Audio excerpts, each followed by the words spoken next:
Let's move to Lakers Nuggets. They play tonight, and I got to make a prediction, right? But I don't know which way I'm gonna go. I will say this though, right? I think the Lakers are the better team, and I think they should win. But so many times, and we've been reminded because I think the Kings were a better team than the Warriors, and the Kings should have won. But in these playoff series, a lot of it like boils down to how they're going to call the game, right? So if you notice, you can't watch a 7-game series and say the referees called the game exactly the same for 7 straight games. It fluctuates, right? One game you're getting a lot of calls, and the next game you're not getting a lot of calls. One game they're allowing max contact, in the next game they're calling more ticky-tack fouls, right?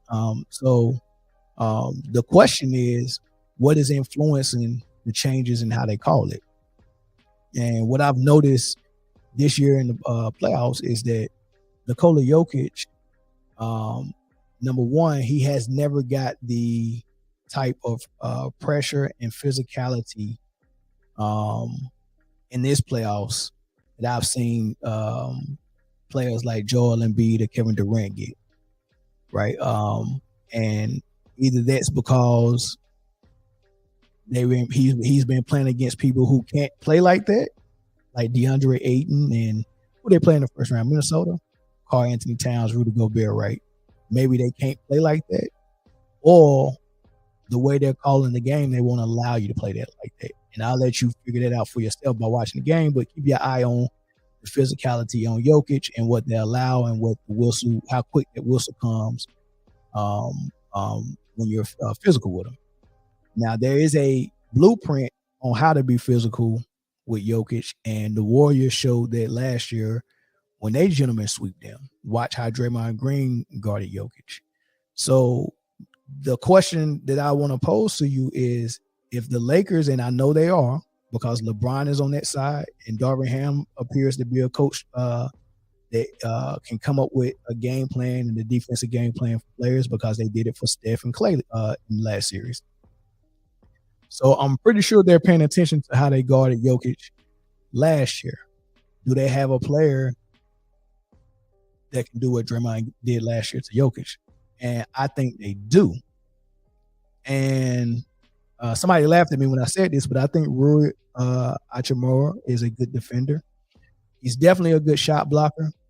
He's not horrible on the perimeter either. In the post, he's too small for Jokic, but so is Draymond Green. But that's not going to be the issue. The issue is when he gets the ball, am I going to guard him like Ayton did, arm's length away?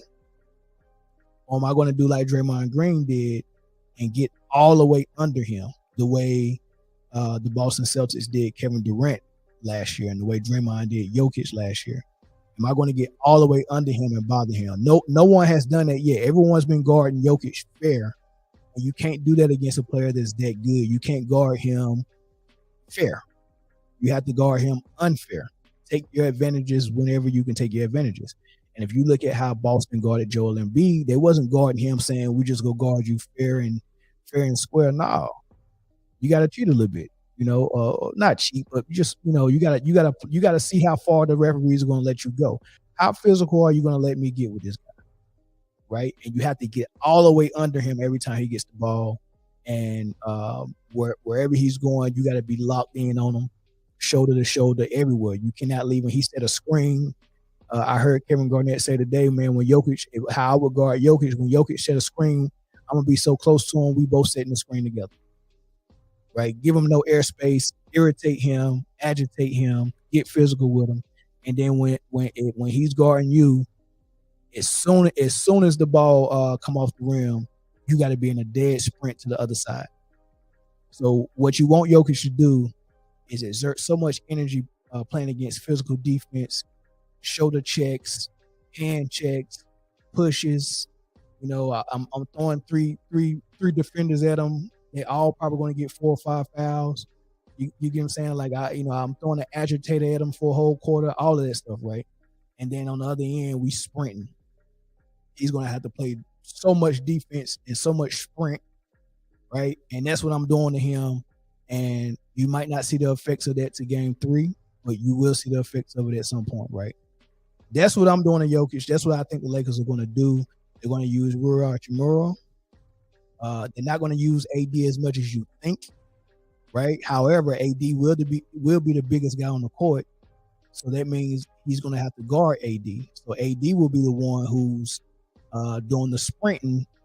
That's going to cause trouble for Jokic and make him run and run and run and run, right? So AD should be in a dead sprint every single time when in transition, making Jokic run, and then when they don't get their early offense, then AD has to make Jokic work on defense, and we want him to get in foul trouble as well. So we're going at the rim. He's not blocking those shots, so we definitely going at the rim with LeBron, AD, all the guards going at the rim, right? We going at the rim, and then we daring Jokic to either block the shot or give us one of them fouls. You ain't got 6 of them, right? That's what I would be doing from the Lakers.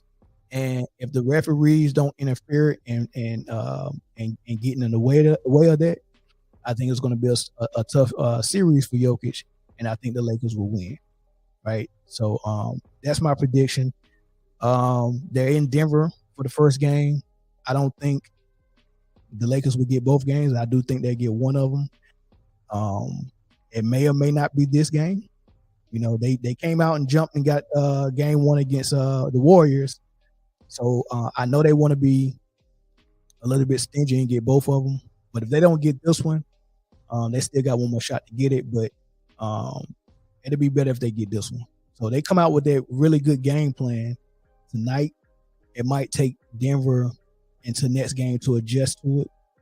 So it's a good chance that the Lakers come out and get the win tonight. But we'll see. They're in Denver, and it's high altitude, and LeBron is 38. So we'll definitely see. It's definitely going to depend on who's getting physical with who and what the whistle is doing as far as fouls, right? So that's my thought on it. I think the Lakers will win this series. They should win this series.